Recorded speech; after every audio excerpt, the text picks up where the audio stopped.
is something your child said that you'll never forget? My 6-year-old son Jake has this habit of repeating everything he hears at home, and I mean absolutely everything. Last month, my husband and I were going through some serious money troubles. We'd lost our savings in a terrible investment and were struggling to keep up with our mortgage payments and credit card bills. We kept having these hushed conversations about our financial situation whenever Jake was around, thinking he wasn't really listening or understanding what we meant. The thing is, Jake goes to this really expensive private school that we could barely afford even before our money problems started. All the other parents are doctors, lawyers, successful business owners, the kind of people who drive brand new BMWs and Mercedes and take their families on vacations to Europe every summer. We were already feeling completely out of place there, but we wanted the absolute best education for Jake and were willing to sacrifice everything for it. Then came the dreaded parent-teacher night that happens every semester. We're sitting in this pristine classroom with about 20 other families, all perfectly dressed in their designer clothes and talking about their kids' expensive piano lessons and elite tennis camps and private tutoring sessions. The teacher, Mrs. Henderson, decides to do this supposedly cute activity where each child stands up in front of everyone and shares something special and interesting about their family. The first kid talks enthusiastically about their family's brand new yacht they just bought. Another mentions their recent trip to Disney World where they stayed in the most expensive resort. A third child brags about their family's second vacation home in the mountains. When it's finally Jake's turn, he stands up with this huge proud smile on his face and announces clear as day for everyone to hear, "My family is in a really bad financial situation." I felt my stomach completely drop to the floor. All the wealthy parents slowly turned around to look directly at us with these concerned, pitying faces. But Jake wasn't even close to being finished with his announcement. He continued with complete confidence and enthusiasm. "My daddy says we're totally broke now and might have to move to a really crappy apartment soon because we can't afford our house anymore." One mom sitting in the front row actually gasped out loud and covered her mouth in shock. I could feel my face turning bright red as I desperately tried to signal Jake to sit down and stop talking, but he was completely on a roll now. And my mommy says we might have to eat ramen noodles for dinner every single night forever because that's all poor people like us can afford to buy at the grocery store.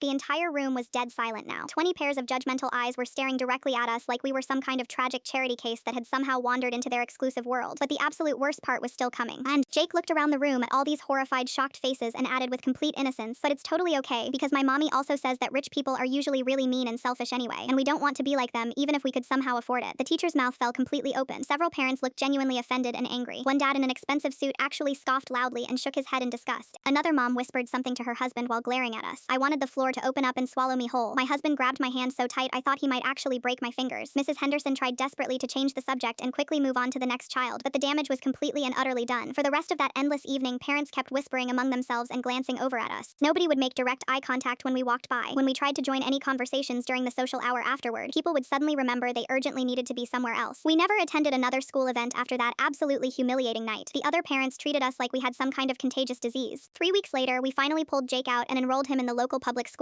which honestly turned out to be a huge blessing in disguise because he's actually much happier there and has made real friends. Jake still doesn't understand why we can't go back to his fancy old school or why mommy and daddy got so quiet in the car that night. Blamey Bill pulled, "Me Pilmo wins." Every single time he asks about it, I die a little inside, remembering that moment of pure, complete humiliation in front of all those judgmental people.